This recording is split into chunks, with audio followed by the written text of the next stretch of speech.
Assalamualaikum warahmatullahi wabarakatuh.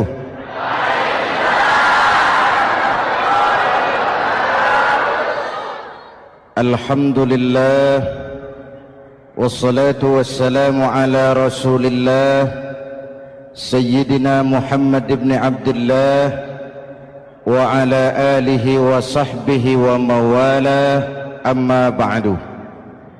Saudara-saudara kaum muslimin di seluruh tanah air, hari-hari pada minggu akhir Ramadan kita bersama-sama menyaksikan sebuah fenomena tentang pindahnya kegiatan umat dari masjid ke pasar, dari masjid ke terminal, dari masjid ke stasiun, dari masjid ke bandara. Apa boleh buat, itulah wajah kita, bahwa lebaran artinya mudik, bahwa lebaran artinya baju baru dan makanan. Lebaran berbeda dengan Idul Fitri. Lebaran adalah tradisi yang setiap kita boleh ikutan. Siapa saja boleh ikut lebaran, tapi tidak tiap orang bisa merayakan Idul Fitri. Mau puasa atau tidak puasa, boleh lebaran. Tidak dilarang sama petugas keamanan. Mau ibadah Ramadan atau tidak melaksanakan ibadah Ramadan, boleh ikut lebaran.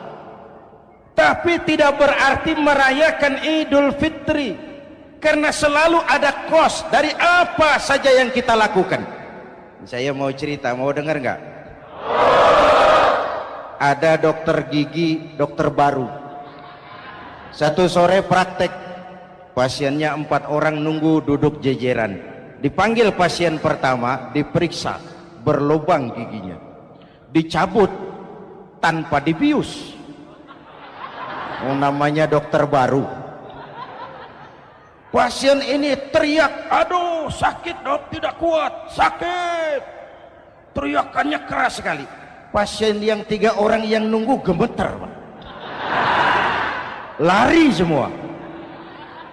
Selesai dicabut, diobati, selesai, tanya, sudah selesai dok? Sudah mas. Berapa biayanya? 200.000. Loh, biasanya kan 50.000, kok 200.000? Biasanya sih memang 50.000, tapi siapa suruh kau teriak? Yang 3 lari.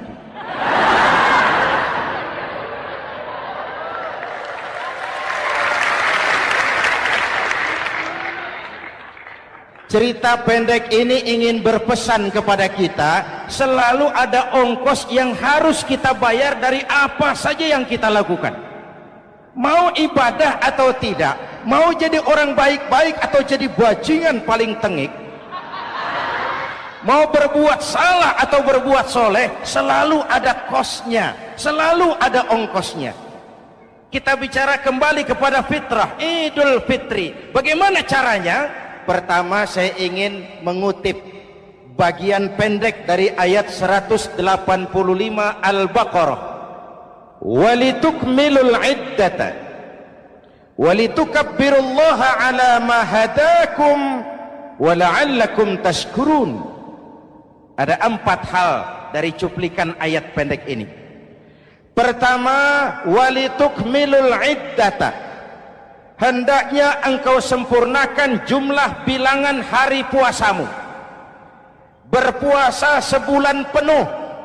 Sebulan penuh itu bisa 29, bisa 30. Pak, kalau beda pendapat bagaimana? Ada yang lebaran tanggal 5, ada yang lebaran tanggal 6. Hadirin, bagi yang punya kemampuan berijtihad, silahkan melakukan ru'yatul hilal. Bagi yang tidak, lebih aman ikut pesan Nabi. Apa pesan Nabi?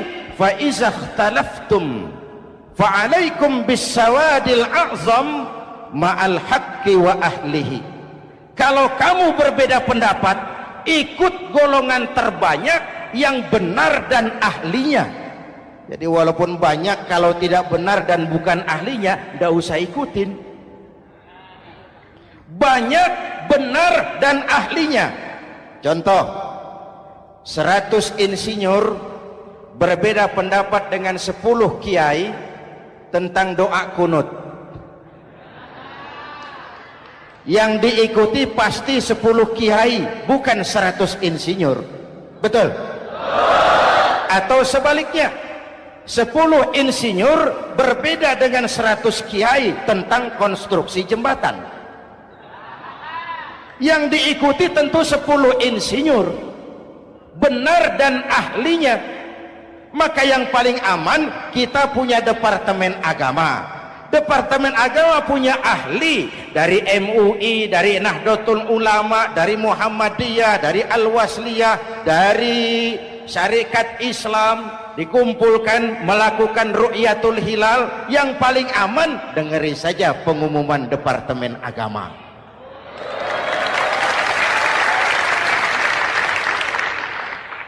Tapi tetap menghormati mereka yang meyakini 1 Syawal jatuh pada tanggal 5. Beda boleh, marah jangan.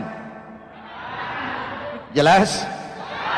Saudara boleh suka tempe, tapi jangan menghina orang yang tidak suka tempe. Saudara boleh senang tahu, tapi jangan ngenyek karo wong yang senang tahu.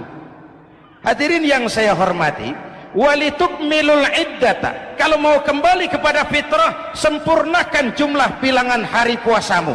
Makna sempurnakan di sini 2, sempurnakan 1 bulan penuh dan sempurnakan semangat puasamu. Walaupun Ramadan berakhir, puasa jangan selesai. Kenapa? Tangan kita masih tetap terus puasa dari mengambil yang bukan milik kita.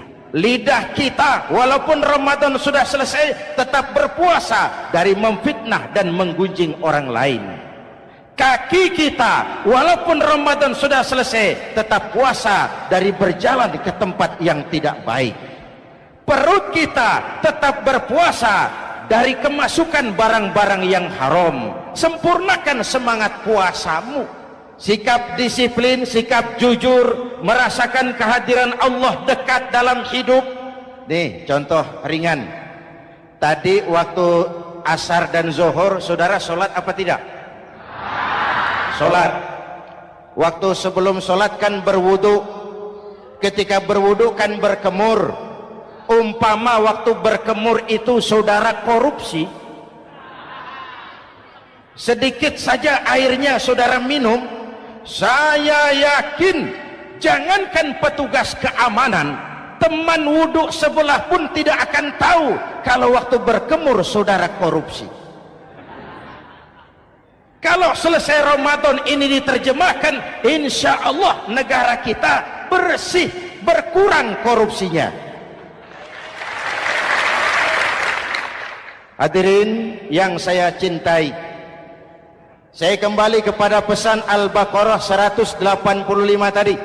Walitukmilul iddata, sempurnakan jumlah bilangan hari puasamu.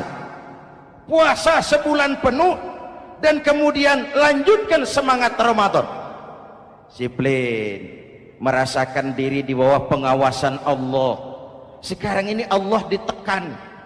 Kita iman dalam ucapan tapi sekuler dalam perbuatan. Tuhan cuma ada di masjid, di kantor Tuhan hilang, maka korupsi merajalela. Tuhan cuma ada di masjid, di pasar Tuhan hilang, maka timbangan tetap curang. Iman dalam ucapan tapi sekuler dalam perbuatan. Kalau jiwa dan semangat Ramadan kita bisa terapkan, insya Allah korupsi akan berkurang. Sekarang kan kita prihatin, yang tadinya teriak-teriak wong cilik malah ribut rumah mewah. Yang tadinya teriak-teriak rakyat kecil, sekarang malah ribut soal villa 5 miliar.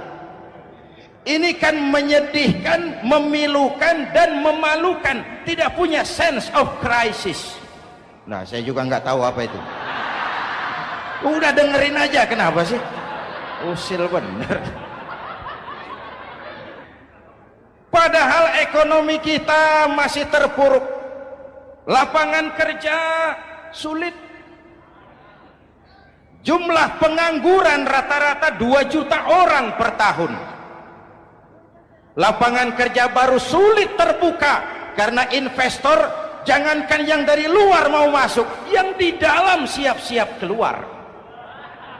Terakhir kita dengar Sony, pabrik elektronik besar, mau cabut lagi, pindah invest ke Taiwan, menyusul pabrik silet yang di Ciputat itu. Ketika ditanya apa investasi di Cina lebih murah, tidak, dia bilang lebih mahal, cuma lebih pasti. Di Indonesia murah, cuma mejanya kebanyakan, biaya siluman, namanya siluman nggak karu-karuan, keluar uang banyak, urusan tidak pasti, capek. Disahkan undang-undang penyiaran yang justru ditolak oleh masyarakat penyiar sendiri. Industri penyiaran bakal kolaps karena sekarang ini boro-boro mereka industri televisi mau break even point, mau pulang modal, dengan ke depan bisa bangkrut. Akibatnya bisa kita pastikan, jumlah pengangguran makin bertambah. Hadirin yang saya hormati, kita memang setuju jangan terlalu mengadopsi siaran-siaran televisi dari luar, kita harus punya filter. Tapi pada sisi yang sama kita juga harus memperhatikan lapangan kerja buat rakyat kita ini. Walitukmilul iddata, sempurnakan jumlah bilangan hari puasamu.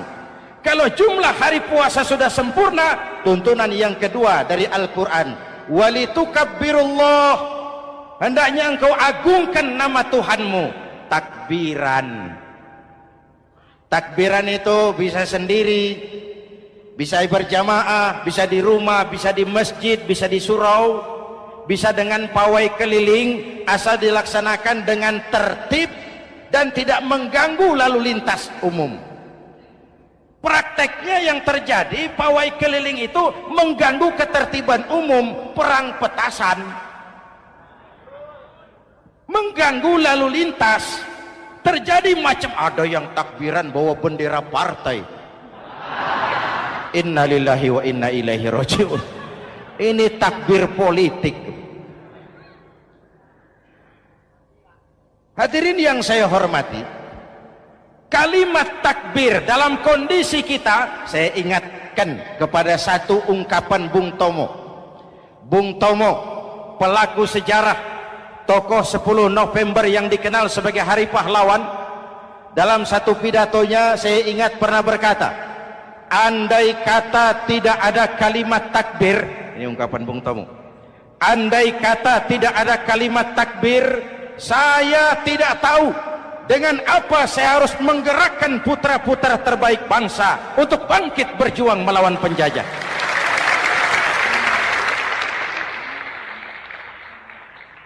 Ketika Allahu Akbar, itu londo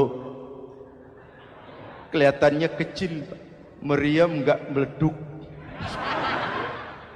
Dahulu orang-orang tua kita cuma ada 2 kata, merdeka atau mati. Tidak berpikir nanti kalau menang dan merdeka saya jadi wali kota di mana.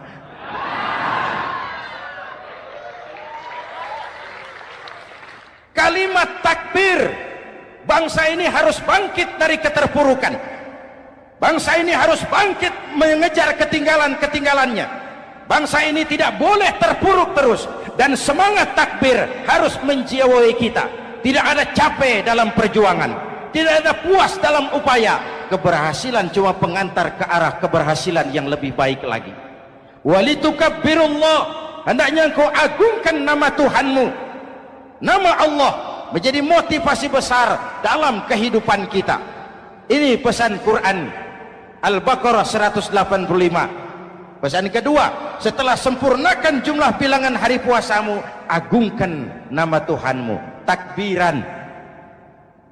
Kalimat takbir sendiri kalau kita lihat pada kalimatnya ada kata la ilaha illallah wahdah sadaqa wa'dah wa nasara 'abdah wa a'azza jundah wa hazamal ahzaba wahdah. Tidak ada Tuhan selain Allah, esa, tidak beranak, tidak diperanakan, wahdah, tidak bisa diumpamakan dengan apapun. Sadaqa wa'dah, Allah yang maha menepati janjinya. Wa nasara 'abdah, Allah yang maha menolong hambanya. Kalau bukan kebesaran Allah, berat berjuang Ramadan ini melawan musuh yang tidak nyata. Puasa itu kalau olahraga golep. Benar Pak, kalau tinju lawannya kelihatan. Betul. Sepak bola musuh kelihatan, bulu tangkis kelihatan, golf siapa musuhnya? Itulah puasa, menghadapi musuh yang tidak kelihatan. Itu lebih berat daripada perjuangan mengangkat senjata, lebih berat daripada berjuang mengorbankan harta. Tapi kalau di bulan Ramadan saja Rasulullah menang dalam perang Badar, itu harus jadi sumber motivasi. Dengan kalimat takbir, dengan keagungan Allah, bangsa Indonesia harus bangkit dari keterpurukan.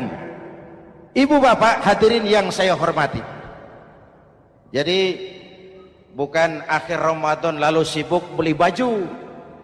Boleh, tapi bukan itu yang utama. Laisal id bilibasin jadid, walakinnal id bita'atin yazid. Idul Fitri bukan pakaian baru. Idul Fitri adalah ketaatan yang meningkat, yang telah ditempa, digojlok, digembleng oleh Ramadan. Jadi kalau Ramadan rajin baca Quran, lalu selesai Ramadan sayonara Quran, latihan tidak berhasil. Ramadan rajin ke masjid, selesai Ramadan selesailah ke masjid. Awal Ramadan full house sampai ke halaman, akhir Ramadan cuma imam berdua tikar. Masjid kembali senyap, padahal masjid adalah pusat kegiatan umat. Saudara lihat dari sejarah, ketika hijrah ke Madinah, Rasul singgah di Kuba. Apa yang beliau lakukan? Membangun masjid. Ketika sampai di Madinah, kesibukan pertama beliau apa? Mencari rumah dinas? Bukan. Kesibukan pertama beliau mencari lokasi di mana membangun masjid. Isra dan Mi'raj, perjalanan besar dimulai dari masjid ke masjid. Ini indikasi masjid memang merupakan pusat kegiatan umat. Umat Islam dengan masjid seperti ikan dengan air, tidak boleh pisah. Ada ikan yang tidak betah di air? Ada. Ikan mau modar. Kalau umat sudah mulai menjauhi masjid, jiwanya yang akan mati. Kalau jiwanya mati, jasadnya masih hidup, itu namanya bangkai berjalan. Walitukabbirullah, engkau agungkan nama Tuhanmu, takbiran. Setelah berjuang penuh, membina takwa, mengharap ridho, mengendalikan nafsu. Ingat loh, puasa itu bukan menghilangkan nafsu, mengendalikan, menempatkan pada tempatnya. Manusia tanpa nafsu bukan manusia, tapi manusia yang disetir nafsu turun jadi binatang, bahkan lebih rendah daripada binatang. Puasa ini menempatkan nafsu di tempatnya. Hai laki-laki, kamu nafsu sama perempuan? Betul Pak. Perempuan suka laki-laki? Betul Pak. Boleh lewat sini, lewat pintu yang disebut nikah. Ini nafsu disalurkan lewat pintu yang disebut nikah. Jangan seperti ayam kawin tiap malam, nikah tidak mau.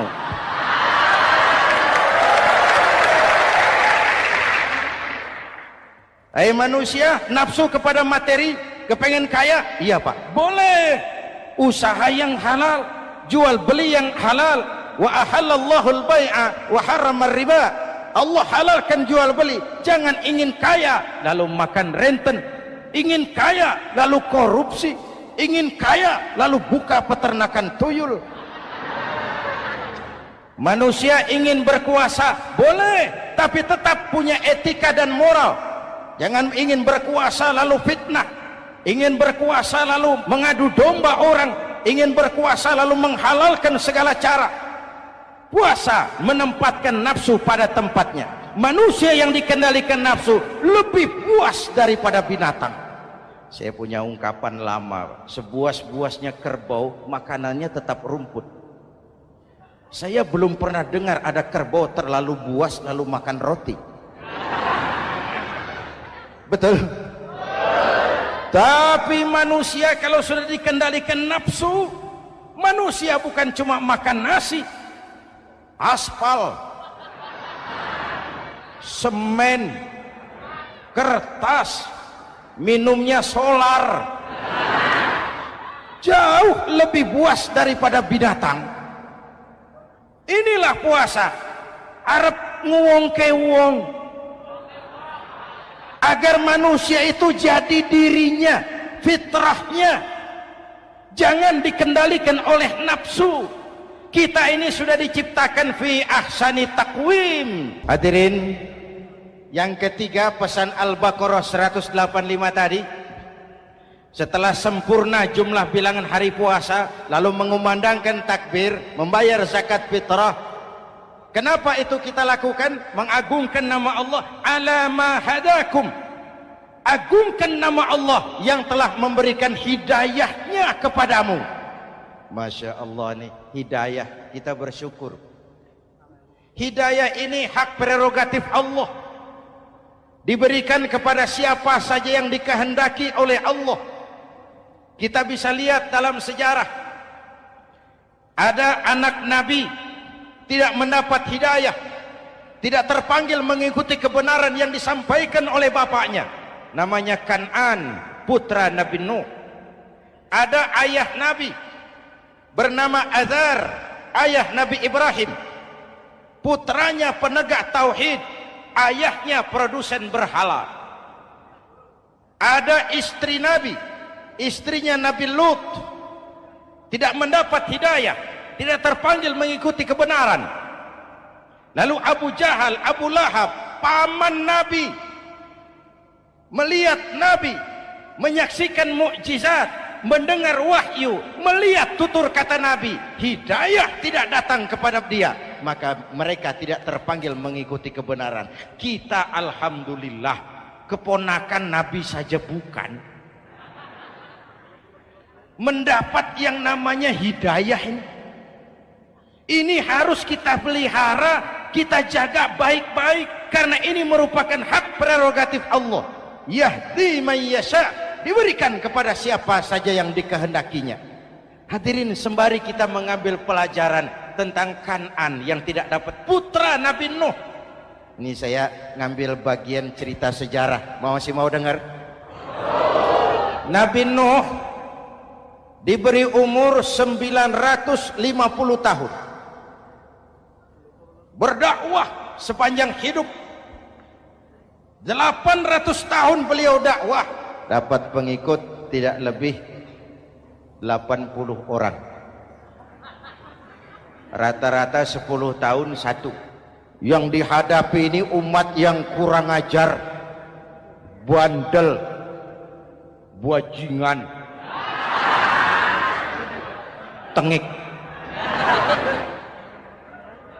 Kalau diceramahi, telinganya ditutup dengan tangannya. Ini saking kurang ajarnya ini umat.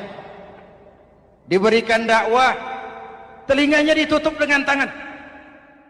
Nabi Nuh ketika di puncak kesabarannya munajat, ya Rabb, bagaimana Nuh? Siang malam saya berdakwah kepada umat ini, saya sampaikan risalahmu, saya canangkan seruanmu, saya sampaikan ajaranmu. Inni da'autu qaumi lailan wa nahara, siang malam saya berdakwah kepada umat. Wa inni kullama da'autuhum ja'alu asabi'ahum fi adhanihim, tiap kali saya sampaikan dakwah kepada mereka, mereka tutup telinganya dengan tangannya. Saya tidak sanggup menghadapi umat seperti ini, ya Allah. Habis mau kamu bagaimana Nuh? Sikat saja sudah semua ini, bikin mati saja. Nanti kalau punya anak, anaknya kafir lagi. Lebih baik bapak moyangnya, mbah-mbahnya sikat semua. Rabbi la tazar 'alal ardi minal kafirina dayyara. Jangan disisakan orang kafir, habisin semua. Itu mau kamu? Iya. Buat kapal Nuh, nanti aku turunkan banjir. Dengan apa saya membuat kapal ya Rabb? Pakai kayu. Nuh, kayunya dari mana ya Rabb? Dari pohon tentu. Pohonnya belum ada ya Rabb. Tanam dulu. Nuh membuat kapal, kayunya nanam pohon dulu. Apa artinya? Perjuangan bukan simsalabim abragedabra. Perjuangan bukan makan lombok, ini hari dimakan, ini hari pedas. Perjuangan itu proses, ada keringat, ada air mata, ada darah, tempo-tempo nyawa. Itulah perjuangan. Sudah pohon ditebang, buatkan kapal di tengah kampung. Umat unjuk rasa lagi. Nuh makin gila, bikin kapal di tengah kampung, mau belayar kemana? Selesai Nuh, selesai ya Rabb, naik. Orang-orang yang beriman bersamamu naik. Binatang serba sepasang naik. Naik Nuh, naik orang beriman, naik binatang serba sepasang. Gerimis mulai turun. Setelah kapal semua terisi, Nabi Nuh kontrol. Sudah naik semua? Sudah. Nuh, Mas Bejo ada? Ada. Bawa painem, naik sudah, masuk. Oke. Hei, Kan'an anak saya ikut tidak naik kapal. Kami tidak lihat Nuh. Turun ke bawah. Ada Kan'an. Kami tidak lihat Nuh. Naik ke atas buritan. Kelihatan Kan'an tidak ikut naik kapal. Kumpul bersama orang kafir di daratan. Inilah potret kehidupan. Kumpul dengan orang-orang kafir. Berapa banyak anak-anak kita tidak mau ikut orang tuanya ke masjid. Kumpul dengan orang-orang kafir di tempat maksiat. Nuh karena sayang kepada anak, dari atas kapal memanggil, ya bunayyarkam ma'ana. Ya, ini bahasa orang manggil Pak. Kan'an, kesini nak, naik kapal sama papi. Ini terjemahan bebas. Jawab Kan'an di bawah, tidak mau Pak, saya di sini saja. Jangan nak, Allah sedang murka, akan turun banjir. Kalau datang banjir Bapak, sa'awi ila jabalin ya'simuni minal ma'. Saya akan naik ke gunung tinggi yang bisa menyelamatkan saya dari banjir. Kan'an naik ke gunung tinggi, gunung pun tenggelam dihantam banjir. Dalam puncak kepedihan, Nabi Nuh akhirnya sadar, ya Allah, kalau orang kafir tenggelam memang saya yang minta, tapi Kan'an kan anak saya. Nuh, anggap Kan'an bukan anakmu. Wa innahu amalun ghairu salih. Nuh sadar, akhirnya bilang, ana urid wa anta turid wallahu fa'alun lima yurid. Aku punya kemauan, kau Kan'an punya kemauan, Allah juga punya kemauan. Kemauan Allah lah yang akhirnya jadi kenyataan. Nek sekarang juga kita ngadepi musim banjir. Bukan banjir air saja, banjir peradaban-peradaban yang masuk ke negeri kita. Banjir maksiat, banjir munkarot. Kalau kita sudah ke masjid, kita sudah naik kapal, tolong kontrol anak-anak kita, tolong kontrol tetangga kita. Ayo naik kapal, banjir.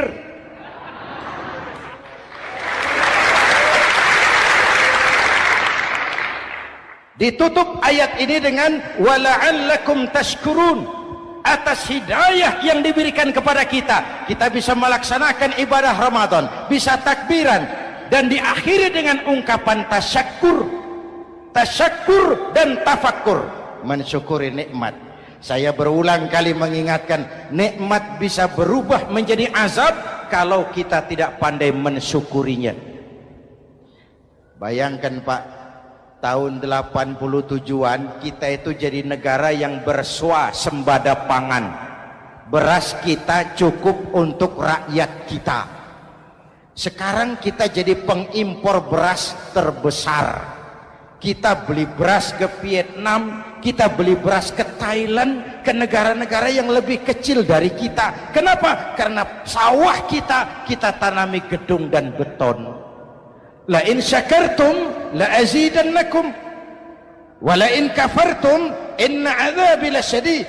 Kalau kamu bersyukur, aku tambah nikmat.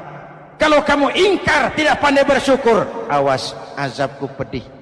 Maka ungkapan saya, orang kaya bisa masuk surga karena hartanya, orang kaya bisa masuk neraka juga karena hartanya. Syukur apa tidak syukur? Pejabat bisa masuk surga karena jabatannya, pejabat banyak yang masuk neraka juga karena jabatannya. Syukur apa tidak syukur?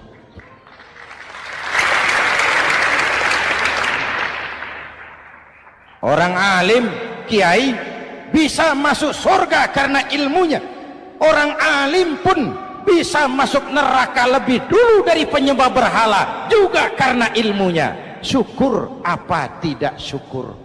Kasih jabatan sebagai pemimpin lalu menyadari sayyidul qaumi khadimuhum. Pemimpin suatu umat adalah pelayan bagi umat itu. Pelayan harus melayani, bukan minta dilayani. Selama ini kita memandang jabatan itu jalan pintas menuju kaya. Jabatan itu artinya kekuasaan dan fasilitas. Maka yang lahir rampok-rampok baru.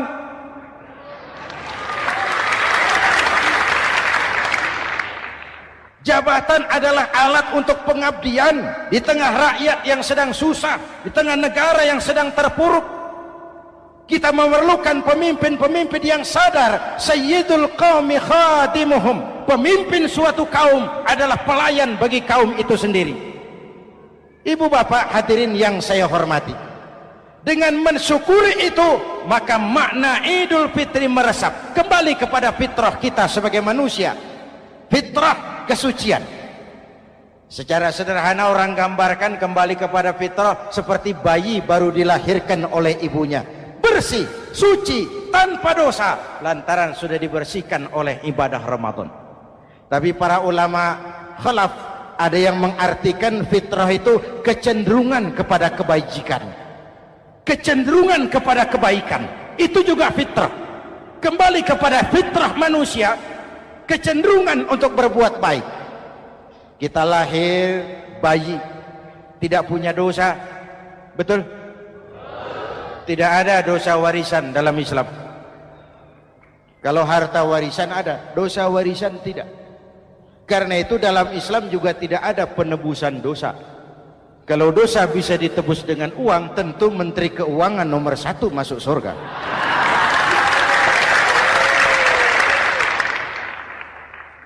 Dosa dalam Islam ditebus dengan taubat, langsung kepada Allah, sonder calo. Hadirin yang saya hormati, kembali kepada fitrah seperti bayi baru dilahirkan oleh ibunya, bersih, tidak punya dosa kepada Allah lantaran sudah dibersihkan oleh ibadah Ramadan. Soalnya kemudian kita kan tidak hanya bersalah kepada Allah, kita ini juga bergaul dengan sesama manusia, betul? Sebuah hadis, sahabat ditanya oleh Rasul, atadruna manil muflis? Saudara-saudara, tahu kamu siapa orang yang bangkrut? Oh Rasul, orang bangkrut yang tidak punya uang, orang bangkrut yang tidak punya harta. Salah, kata Rasul. Innal muflisa min ummati, yang bangkrut dari golongan umatku, yang besok di hari kiamat datang menghadap Allah dengan membawa pahala solat, membawa pahala zakat, membawa pahala haji, membawa pahala sedekah pada satu pihak.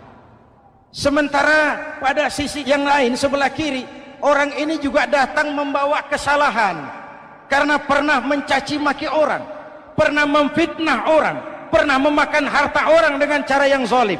Satu sisi bawa kebajikan, sisi lain bawa kesalahan. Kalau ini yang terjadi, bagaimana nasib kita? Kata Nabi, Tuhan, ini pahala solat saya, ini solat yang wajib, ini yang sunnah, rawatibnya, nawafilnya. Datang orang, sebentar Tuhan, apa? Dia memang rajin solat, tapi saya pernah dicaci maki, hancur nama saya. remuk hati saya. Di dunia saya tidak bisa membalas karena dia lebih berkuasa. Sekarang saya menuntut keadilan. Betul? Iya Tuhan. Sini pahala sholatmu kasih orang yang kau caci maki. Tuhan, ini pahala puasa saya yang wajib Ramadannya, sunnah 6 hari Syawalnya, Senin Kemisnya. Ini Tuhan. Datang lagi, sebentar Tuhan. Kenapa? Dia memang rajin puasa, tapi saya pernah difitnah tanpa benar, dicorengkan arang ke dahi, hancur nama saya karenanya. Saya menuntut keadilan karena di dunia waktu itu cuma banyak pengadilan tapi tidak ada keadilan. Benar? Benar. Ini pahala sholatmu kasih orang yang kau fitnah. Tuhan, ini pahala zakat saya. Datang lagi, Tuhan, dia memang suka zakat tapi korupsinya lebih besar dari zakatnya. Untuk keadilan, sini pahala zakatmu kasih. Kalau habis pahala kebaikan, orang yang menuntut masih banyak, diambillah dosa orang yang kita sakiti, diberikan kepada kita. Pahala dipreteli, dosa diberikan. Apa enggak bangkrut? Ibarat orang dagang, modal habis, tagihan hutang datang terus. Kenapa? Orang ini cuma baik hubungannya kepada Allah, tapi tidak baik hubungannya dengan sesama manusia. Karena itu, dalam konteks dengan fitrah, manusia makhluk yang fitrah. Apa fitrah itu? Pertama, manusia makhluk yang bertuhan. Itu fitrah. Mengingkari Tuhan, mengingkari fitrah. Yang kedua, manusia makhluk sosial, zon politikan. Itu fitrah. Kita tidak bisa hidup sendiri. Betapa dan siapapun kita memerlukan yang lain. Maka nuansa Ramadan intinya adalah silaturahmi. Nuansa Idul Fitri silaturahmi antara sesama kita. Ada baiknya saya ingatkan lagi sebuah hadis. Masih mau dengar? Selesai sholat Id, sahabat mendengar Rasul mengucapkan amin 3 kali. Amin, amin, amin. Ya Rasul, ada apa? Tadi turun Jibril selesai sholat, mau berdoa. Muhammad, aku mau mohon kepada Allah, mau kau aminkan? Silahkan Jibril. Jibril doa, Rasul amin. Doanya 3 macam permohonan, maka Rasul 3 kali mengucapkan amin. Kalau sudah Jibril yang doa, Rasul yang amin, apa ya doanya ditolak? Apa isi doanya? Yang pertama, ya Allah, doa malaikat Jibril, hari ini 1 Syawal, waktu itu doanya, saya mohon kepadamu, jangan engkau terima puasa dan ibadahnya anak yang durhaka kepada ibu bapaknya. Rasul mengucapkan amin. Renungan buat kita. Itu sebabnya barangkali sesibuk-sibuk di Jakarta masih mau mudik nemui orang tua. Yang kedua, ya Rabb, saya mohon kepadamu, jangan engkau terima puasa dan ibadahnya istri yang durhaka kepada suaminya. Amin. Kedengaran Bu? Ada ibu-ibu tanya, Pak, kalau suami yang durhaka sama istrinya bagaimana? Hadisnya tidak menjelaskan itu, Bu.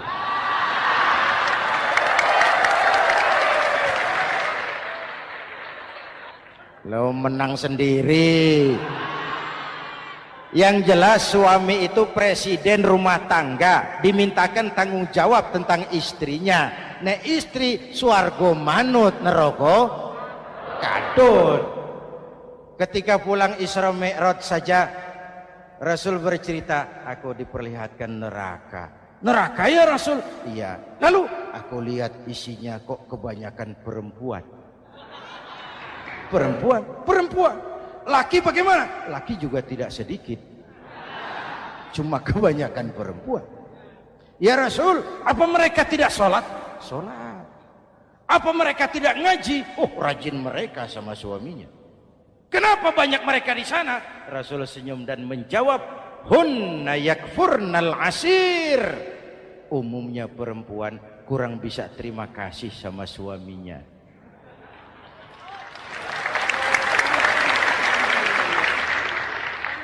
Ini penyakit turunan. Oi, ngaku oi. Lalu yang ketiga, ya Allah, hari ini saya mohon kepadamu, jangan engkau terima puasa dan ibadahnya muslim yang tidak mau memaafkan sesama saudaranya muslim. Memaafkan lebih berat daripada meminta maaf, tapi memberi maaf lebih mulia daripada meminta maaf. Inilah nuansa mengembalikan semangat saling menghargai, saling mencintai, keutuhan, kerukunan, dan kedamaian. Sudah capek kita rakyat dengan konflik. Sudah capek kita dengan mengedepankan perbedaan dan bukan persamaan. Sudah waktunya kita berbeda tapi tetap bergandengan, tetap bersama menyongsong hari esok yang lebih baik. Mintalah ridho ibu bapak, suami kepada istri, istri kepada suami, dan memaafkan sesama saudara muslim sehingga kita benar-benar kembali kepada fitrah. Terima kasih dan mohon maaf, semoga ada manfaatnya. Usikum wa nafsi bitaqwallah. Wassalamualaikum warahmatullahi wabarakatuh.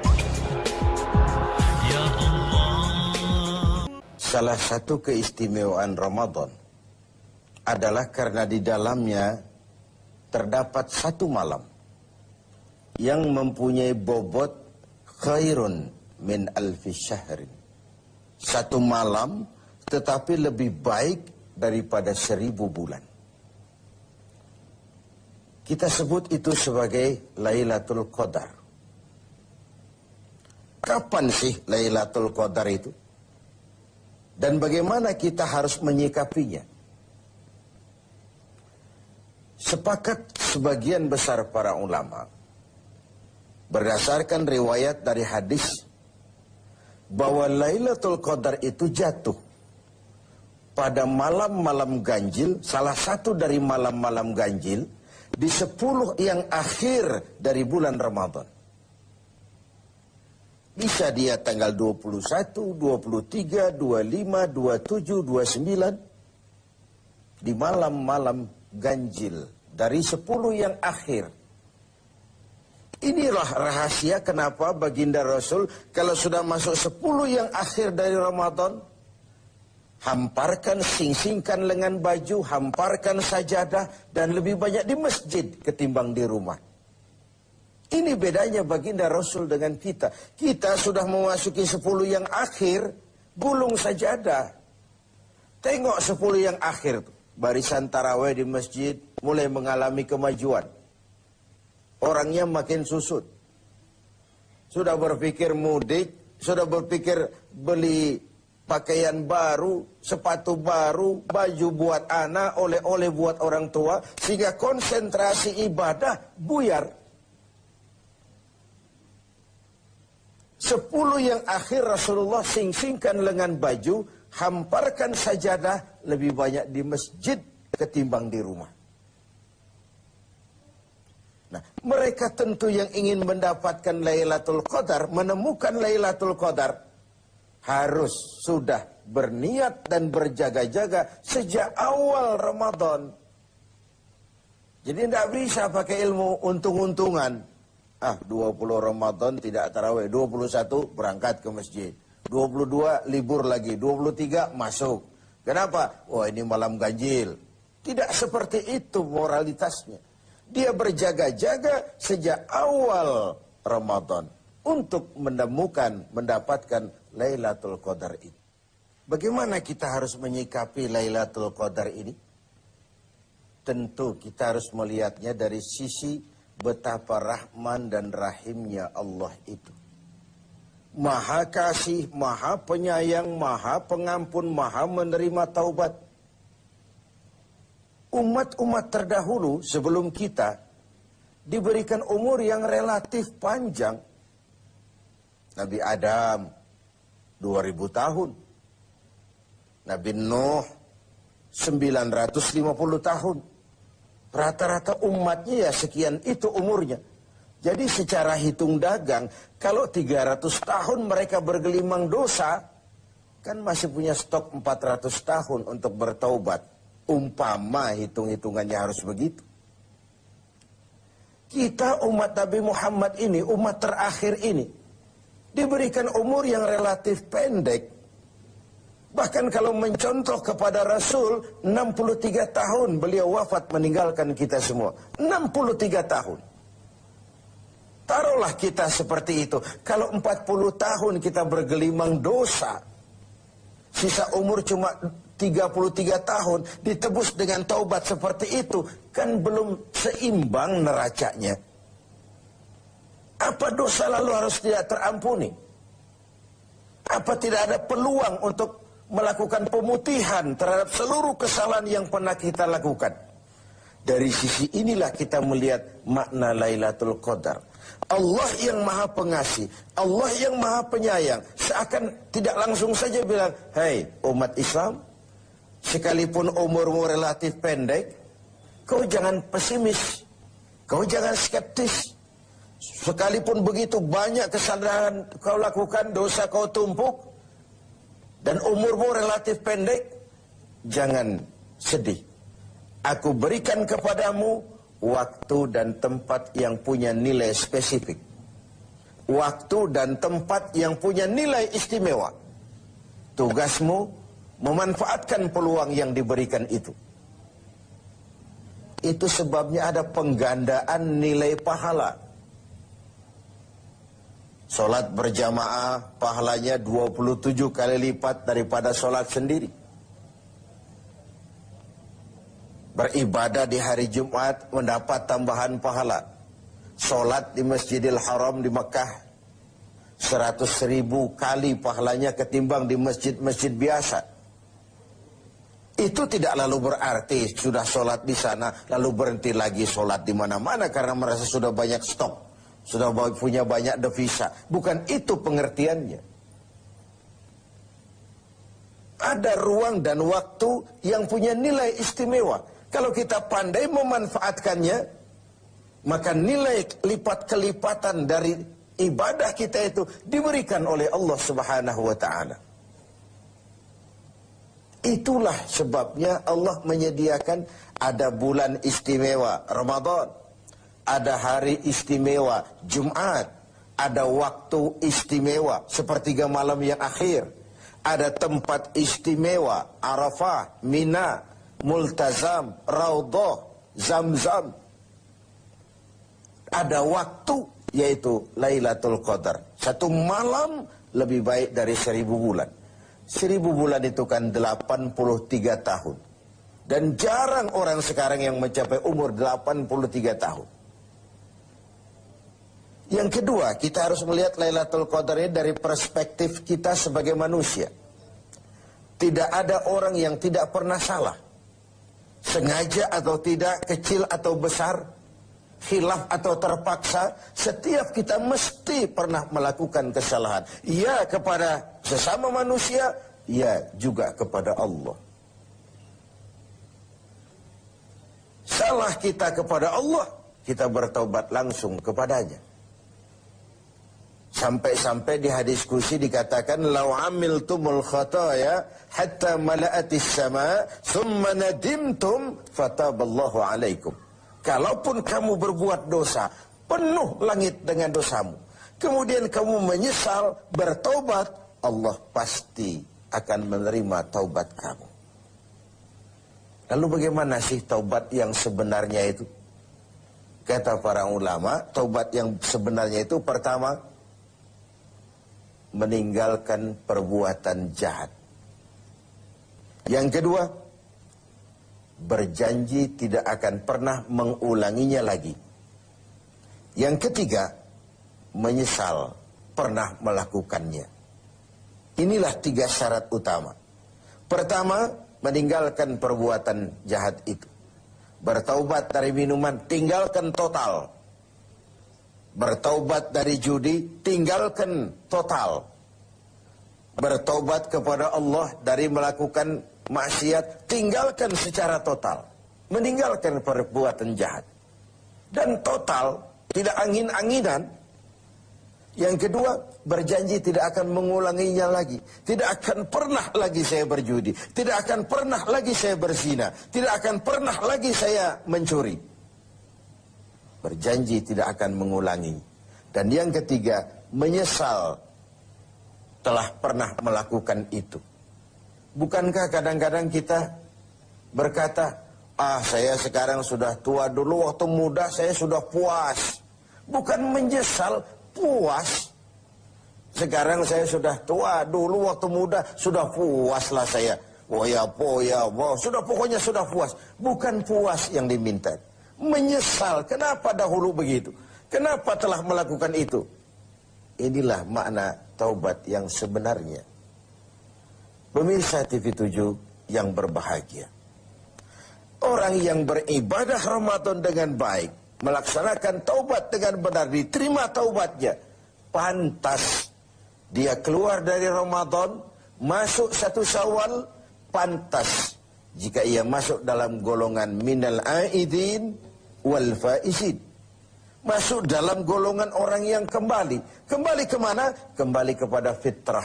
Suci, bersih. Seperti bayi baru dilahirkan oleh ibunya. Tidak punya dosa kepada Allah. Lantaran sudah dilebur oleh ibadah dan taubatnya di bulan Ramadan. Wal faizin. Dan termasuk ke dalam golongan orang-orang yang beruntung. Tidak dalam artian yang materialistis. Tapi dalam artian memperoleh keberkahan dalam hidup dan keberuntungan di dunia, lebih-lebih di akhirat nanti. Inilah Ramadan, di mana kita selalu mencari nilai tambah dari setiap amal yang kita lakukan, karena umur yang diberikan relatif pendek, dosa yang kita kerjakan relatif banyak. Kalau neracanya tidak diimbangi dengan upaya mencari nilai tambah tadi, boleh jadi tidak akan ada keseimbangan dalam neraca hitung-hitungan kita di hadapan Allah Subhanahu wa taala. Padahal seimbang saja sudah rugi. Kita ingin masuk dalam fa'amman thaqulat mawazinuhu, orang yang berat timbangan kebaikannya, bukan yang berat timbangan kejahatannya. Adanya nilai keseimbangan ini akan membawa kita kepada keberuntungan di padang mahsyar kelak, di pengadilan Qadhi Rabbul Jalil. Oleh karena itu, dalam setiap langkah di Ramadan, mengisi Ramadan ini, kita tetap berupaya mencari nilai tambah dari suatu amal. Dan amalan itu, bagaimanapun baiknya sudah kita kerjakan, tetap mengacu kepada fa'idha faraghta fansab. Kalau sudah selesai kau kerjakan satu perbuatan, sing-singkan lengan bajumu, bersiaplah untuk tugas berikutnya. Tidak ada puas, tidak ada prestasi puncak. Bagaimanapun baiknya sudah yang kita lakukan, dia hanya awal menuju ke arah. Hadirin hadirat,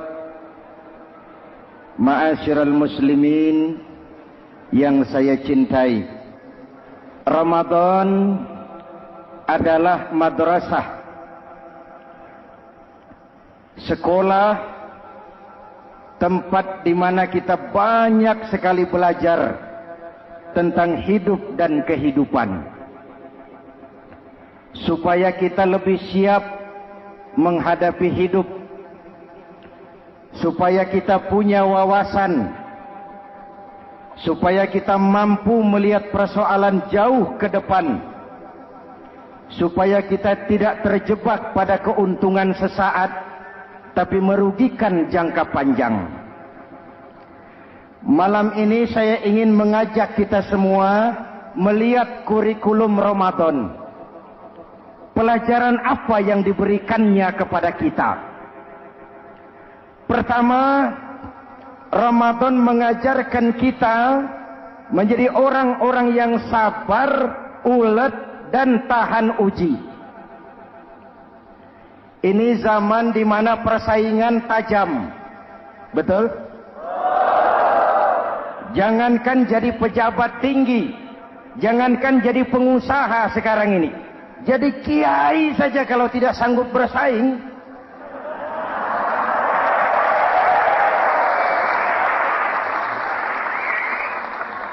ini bahasa kasar tapi jujur.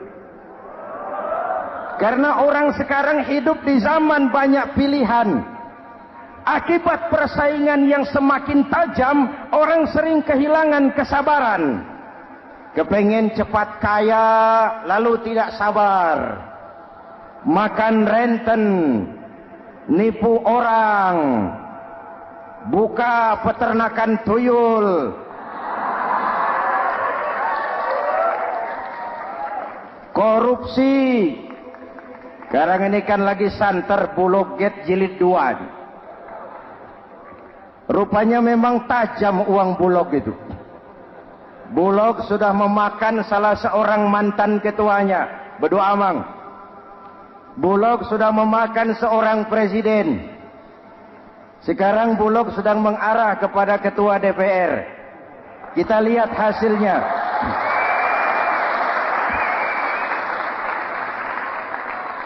Tentu saja kita prihatin, karena kita tahu ekonomi kita sedang sulit.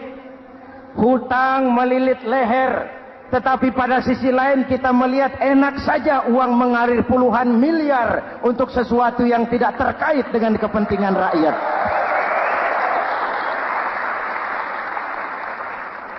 Karena itu puasa mendidik kita sabar, biar lapar melilit perut, biar haus mencekik tenggorokan. Kalau maghrib belum datang, jangan sentuh makanan, jangan ambil minuman, sabar. Betul? Ada waktunya. Lalu lintas itu macet karena kendaraan besar tidak mau ngalah, kendaraan kecil tidak tahu diri. Betul. Antrian di pasar kacau karena yang sudah dapat nggak mau minggir, yang di belakang dorong-dorong. Betul. Dimanapun antrian kacau, Bung. Kalau yang sudah dapat mau dapat lagi, yang nunggu kelamaan, akhirnya dorong-dorongan, kacaulah kehidupan sosial. Puasa melatih kita sabar. Karena sebagai bangsa kita punya latar belakang sejarah. Kita ini bangsa yang ditempa oleh segala macam kesulitan. Kita 350 tahun dijajah Belanda, sulit. Setelah merdeka, kita dirongrong oleh berbagai macam pemberontakan, susah. Lalu PKI berontak, susah lagi. Lalu berdiri Orde Baru, lama-lama susah lagi. Orde Baru selesai, muncul reformasi, masih susah juga. Kita bangsa yang ditempa oleh kesulitan, bangsa yang tahan bantingan, bukan bangsa yang cengeng. Karena itu mari kita menjadi diri kita. Kita akan gagal kalau kita mau jadi orang lain. Kita akan gagal kalau kita hidup di bawah bayang-bayang orang lain. Jadilah kita diri kita sendiri. Sabar, ulet, dan tahan uji. Inilah kurikulum pertama dari pelaksanaan ibadah puasa. Sehingga dengan dibekali sifat sabar, kita bisa mengendalikan diri. Manusia hebatnya ya. Ayo kita banding-bandingkan. Malaikat, binatang, manusia. Malaikat tidak diberi nafsu, hanya diberi akal. Kalau malaikat tidak pernah salah, wajar. Jibril nggak pernah korupsi ayat. Ah, ini ada ayat bagus, saya pakai sendiri saja ini. Tidak. Malaikat maut tidak pernah salah address mencabut nyawa orang yang belum waktunya mati. Tidak pernah. Dan itu wajar. Malaikat makhluk tanpa alternatif. Secara instinktif dia diciptakan untuk taat. Sebaliknya binatang diberi otak tapi tidak diberi akal. Binatang hanya diberi nafsu. Kalau binatang tiap hari salah, wajar. Ayam, kalau sudah datang syahwatnya, tidak usah menoleh, ini banyak orang apa tidak. Betul. Kuda keliling kota, tidak pakai celana, tenang saja. Betul. Dan wajar, namanya juga binatang. Sedangkan manusia diberikan akal dan diberikan nafsu. Tiap hari terjadi perjuangan. Kadang akal menang, kadang nafsu yang menang. Ketika akal menang, kita lebih tinggi dari malaikat. Ketika nafsu yang menang, kita lebih rendah daripada binatang. Hadirin yang saya cintai, itu pelajaran pertama, sabar, ulet, tahan uji. Lalu pelajaran yang kedua, melahirkan sikap istiqamah. punya stabilitas temperatur batin, istilah sekarang. Soal istiqomah ini saya tidak akan menjelaskan pengertiannya, saya mau cerita saja. Mau dengar nggak? Ini tentang istiqomah. Dalam satu pertempuran, Jenderal Salahuddin Al-Ayyubi bersama tentaranya, tentara Islam, pernah mengalami kekalahan. Karena kalah, banyak yang ditahan jadi tawanan orang-orang kafir, beberapa perwira dan banyak ofsir. Tercatatlah ada 3 orang ofsir jadi tawanan raja kafir ini. Satu hari raja kafir musyawarah dengan perdana menterinya. Perdana menteri, saya tuan raja, ini tawanan Islam ini enaknya diapain? Kalau enaknya sih dibunuh saja tuan raja, selesai urusan. Soal bunuh sih gampang perdana menteri. Maksud tuan raja, bujuk saja agar dia meninggalkan Islamnya, ikut ke agama kita. Nanti kita kasih hadiah. Begitu. Iya, baiklah. Besok saya sidang 3-3-nya. Besoknya ini 3 ofsir disidang di tempat terbuka langsung oleh perdana menteri. Mula-mula dipanggil ofsir pertama. Ofsir pertama, ya perdana menteri, sini. Baik. Kamu tahu kamu siapa? Tahu. Siapa kamu? Tawanan. Iya, kalau tawanan bisa diatur kan? Diatur bagaimana? Kamu mau nggak ikut saya bersama Tuan Raja meninggalkan Islam agamamu, mengkhianati saudara-saudaramu sebangsa, setanah air, sekeyakinan? Ikut dengan saya, tinggalkan Islam. Nanti kamu akan saya angkat jadi pejabat tinggi, gaji cukup, rumah cukup, kendaraan cukup, istri cukup. Tapi kalau kamu menolak, kamu akan saya bunuh. Tuan Perdana Menteri, ya. Apa Anda menyangka selama ini saya berjuang karena kepengen kedudukan yang tinggi? Nih. Tuan menyangka saya berjuang ini karena kepengen harta yang banyak, jaminan hari depan yang memadai? Tidak, Tuan Perdana Menteri. Saya tinggalkan keluarga, kampung halaman, sanak famili, handai taulan. Saya jihad karena mengharap ridho Allah Subhanahu wa ta'ala. Tapi sekarang kamu tawanan kan? Itu resiko perjuangan. Kamu tidak mau meninggalkan Islam? Tidak. Kamu akan saya bunuh. Silakan. Kamu tidak takut mati? Tidak. Kamu berani? Dari kemarin. Apa dikira baru sekarang saya berani? Tuan Perdana Menteri, saya berharap memang saat-saat seperti ini bisa saya temukan. Ibadah saya sedikit, sholat saya kurang, puasa saya kurang. Barangkali dengan jihad saya bersimbah darah, mati di tangan Tuhan, Allah akan mengampuni dosa-dosa saya dan saya dapat tiket untuk mencapai keridhaannya.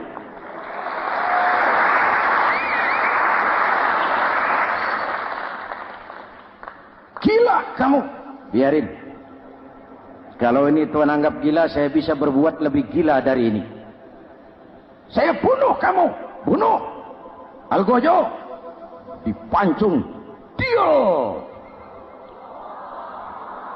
Ini terlepas kepalanya dari badannya, menggeluntung kepalanya ke bawah, jatuh bergelindingan. Itu kepala lepas dari badan, ngaji, baca ayat Quran. Sampai Perdana Menteri bingung. Minggir, ini ada kepala ngaji.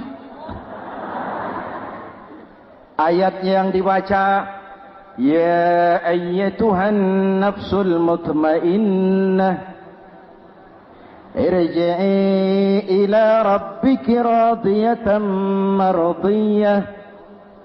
Wahai jiwa yang tenang, kembalilah kepada Allah dengan diridhoi.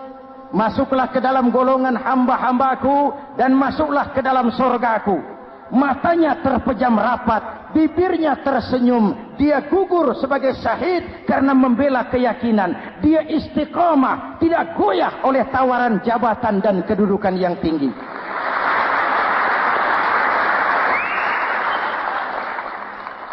Perdana Menteri geleng kepala, dasar orang Islam. Panggil officer kedua. Officer kedua. Ya, Perdana Menteri. Kamu sudah lihat temanmu yang barusan? Sudah. Mati kan? Mati. Kamu bagaimana? Mau tetap berjuang untuk Islam atau ikut kami? Jabatan tinggi, kedudukan tinggi, rumah tinggi. Bagaimana? Atau mau mati seperti teman kamu barusan? Sudah kamu pikir? Sudah, Perdana Menteri. Sudah apa? Sudah, jangan banyak omong. Maksud kamu apa? Saya sudah tidak sabar mau nyusul teman saya yang barusan itu. Saya tidak bayangkan bagaimana disambut oleh malaikat di surga, disambut oleh para bidadari di surga, menggapai ridho Allah. Oh, Perdana Menteri, sudah jangan banyak omong. Kalau mau potong, potong saya. Perdana Menteri bilang ini lebih gila dari yang pertama itu. Yang pertama masih mau diajak ngomong, ini malah langsung minta disembelih. Ayo, Algojo, potong. Potong lagi. Dia terpisah lagi kepalanya dengan badan, jatuh ke bawah, menggeluntung, ngaji lagi. Ayatnya yang dibaca, wujuhun yawma izin nadirah ila rabbiha nazirah. Muka mereka hari itu berseri-seri kepada ridho Allah. Mereka memandang, bibirnya senyum, matanya terpejam, dan dia ajal dengan husnul khatimah, mendapat syahid karena teguh punya keyakinan, istiqamah dalam perjuangan, tidak goyang, tidak mencela dan mencele.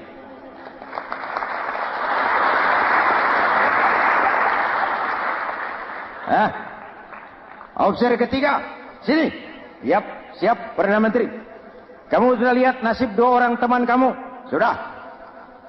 Mati kan? Mati. Kamu mau seperti dia? Oh, tidak, Perdana Menteri. Saya tidak mau mati. Daripada matikan lebih baik hidup. Kamu mau ikut saya? Mau, Perdana Menteri. Mau. Gaji besar, rumah besar, kendaraan besar, istri.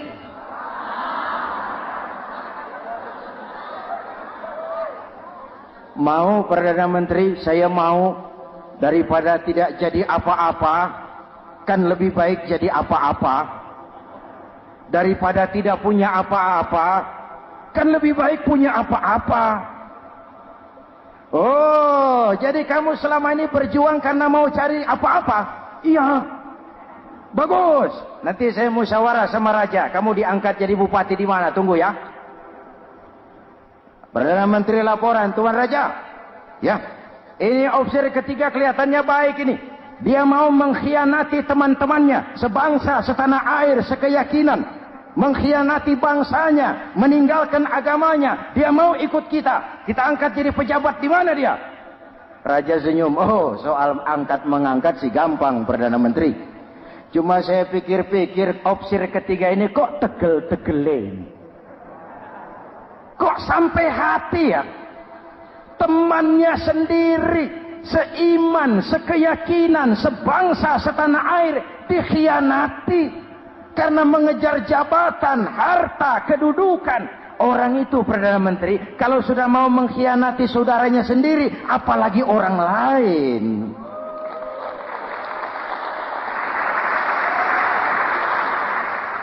Ini officer ketiga, ini officer bejat. Anda bayangkan temannya sendiri dikhianati. Nanti kalau ada kesempatan, kita ditikam dari belakang. Jadi bagaimana Tuan Raja? Malah kalau saya lihat yang dua yang sudah mati itu orang hebat, Perdana Menteri. Punya pendirian, istiqamah. Malah kalau bisa yang dua itu dihidupin lagi. Loh, dihidupin bagaimana Tuan Raja, sudah kadang mati. Jadi bagaimana ya opsi ketiga ini? Bunuh, bunuh, bunuh. Buat apa piara benalu jadi duri di kaki nanti? Bunuh. Baik, Perdana Menteri kembali. Opsi ketiga, siap Perdana Menteri. Saya jadi bupati di mana? Bupati, modar sampean. Loh, saya mau dibunuh. Bunuh. Katanya kalau ikut agama Tuan, meninggalkan agama kami, saya akan jadi pejabat tinggi. Kamu opsir bejat, kamu tidak punya pendirian. Saudaramu sendiri seagama kamu khianati. Apalagi orang lain, potongan kayak kamu jadi pejabat, rusak negara ini.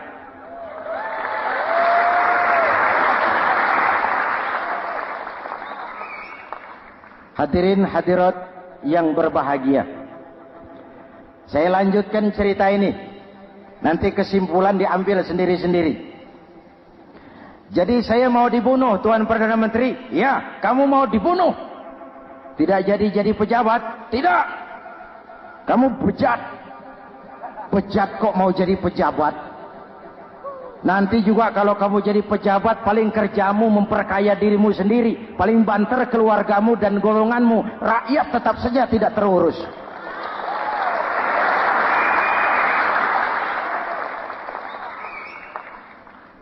Paling-paling kamu kalau sudah jadi pejabat tinggi, kerjamu cuma membuka, meresmikan, berkunjung. Berkunjung, meresmikan, membuka. Membuka, meresmikan, berkunjung. Lah kapan kamu ngurus rakyatnya? Bejat kamu. Jadi saya dibunuh, bunuh. Iyalah, kalau mau dibunuh ya saya bunuh, tapi saya mau Islam lagi ah. Terserah, mau Islam lagi mau tidak, kamu tetap akan dibunuh. Iya, saya mau Islam lagi. Ayo cepat. Iya Pak, saya mau syahadat dulu. Cepat. Iya Pak, asyhadu macet lehernya. Ayo cepat. Iya Pak, asyhadu tidak bisa mengucap syahadat.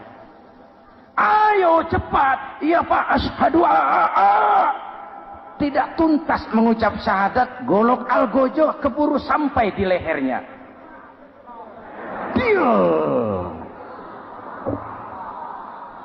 Darah mancur, pisah kepala dengan badan, menggeluntung ke bawah. Ngaji lagi. Dia bekas santri, masih bisa ngaji. Cuma ayat yang dibaca lain sama dua temannya tadi. Ayat yang dibaca, afaman haqqa alaihi kalimatul azab, afaman haqqa alaihi kalimatul azab, afa anta tunkizu man finnar. Ini ayat yang dibaca. Orang yang memang sudah dapat vonis akan mendapat azab, bisakah kamu menyelamatkan dia dari neraka? Bertahun-tahun berjuang di bawah bendera Islam untuk kejayaan Islam. Di akhir hayatnya dia tergoda oleh kedudukan dan harta, oleh jabatan dan pangkat. Ia bergeser, imannya rapuh, hilang istiqomahnya, ditinggalkan agamanya, dan dalam keadaan begitu dia mati. Dia su'ul khatimah. Na'udzu. Hadirin, apa guna saya ungkapkan ini? Mari kita belajar. Perlu stabilitas temperatur batin. Saya sering katakan, berapa banyak orang waktu di bawah teriak-teriak, berantas korupsi, ganyang korupsi, sikat korupsi, cuma karena belum dapat kesempatan. Begitu dapat kesempatan, korupsinya lebih gila dari yang dia teriaki. Betul? Waktu di bawah rajin baca ayat kursi, dapat kursi, lupa sama ayat. Betul?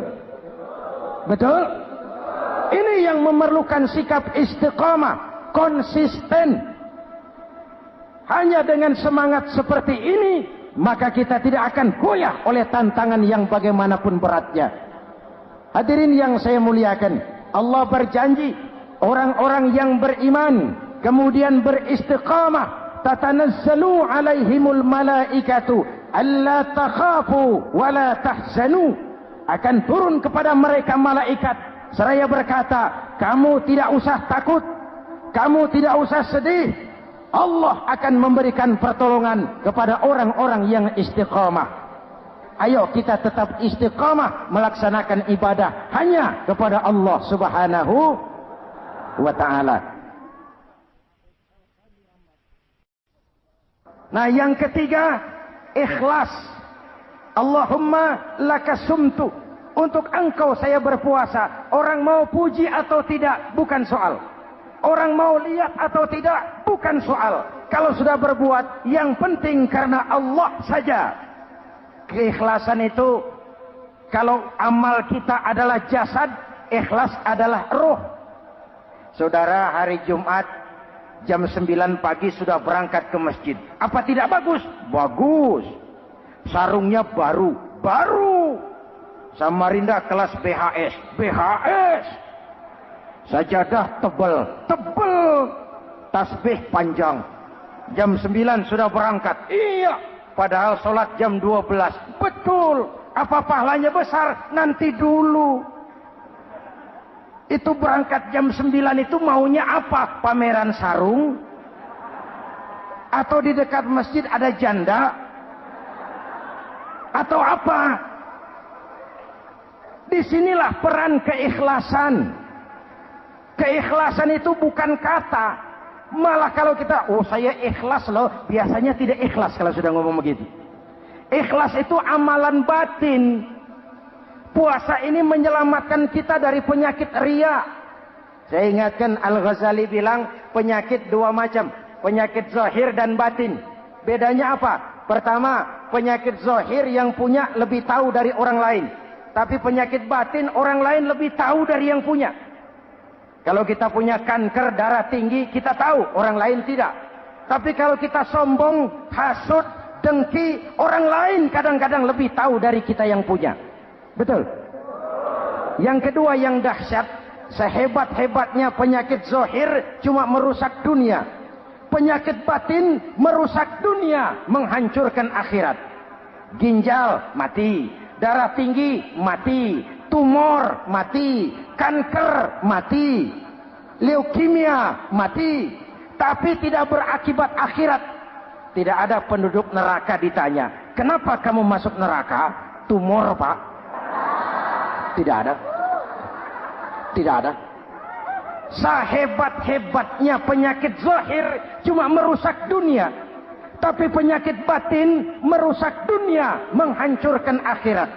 Sombong, penyakit batin. Di dunia dijauhi orang, di akhirat neraka tempatnya. Kikir, penyakit batin. Di dunia dijauhi orang, di akhirat neraka tempatnya. Betul?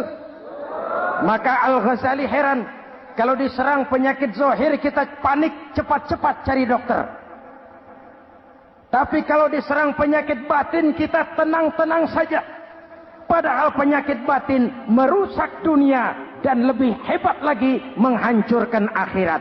Maka puasa melahirkan keikhlasan. Agar di dalam melaksanakan ibadah cuma kita dan Allah saja. Inilah jiwa dan semangat yang sekarang ini pun sudah mulai menjadi langka. Semuanya karena akhirnya yang subur mental penjilat. Sumuhun dawuh, pasukan kulonuun, barisan asal bapak seneng, pasukan kumaha juragan wae, organisasi oke bos. Kita miskin dengan orang-orang yang punya prinsip, yang berani berkata ya terhadap yang benar, sanggup berkata tidak terhadap yang tidak benar, apa dan bagaimanapun resikonya. Kita terlalu kaya dengan barisan asal bapak seneng, pasukan oke bos, organisasi kumaha juragan wae. Dan kita miskin dengan orang-orang yang punya kepribadian, yang tegar dan istiqomah apapun resiko yang dihadapinya. Jadi dengan keluar dari sekolah Ramadan, semangat keikhlasan makin tumbuh dalam hidup dan kehidupan kita. Ibu bapak hadirin hadirat yang berbahagia, itulah makanya puasa disebut ibadah sirriyah. ibadah abstrak, cuma kita dan Allah saja yang tahu. Ini lebih mendorong semangat keikhlasan. Kata Imam Al-Ghazali, "An-nas kulluhum mauta illa al-alimun wal alimuna niyamun illa al-amilun wal amiluna mughtarruna illa al-mukhlisun." Manusia itu mati kecuali orang yang berilmu.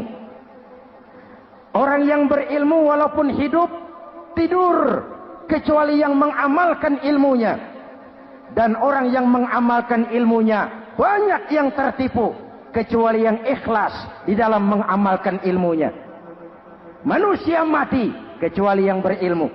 Yang berilmu walaupun hidup tidur kecuali yang mengamalkan ilmunya.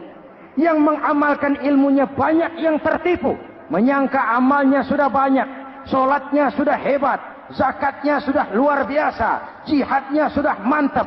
Banyak yang tertipu kecuali yang ikhlas di dalam mengamalkan ilmunya. Jadi amal tanpa ikhlas, jasad tanpa ruh. Itulah makanya nuansa Ramadan dengan ibadah puasa mengembangkan semangat keikhlasan di antara kita semua.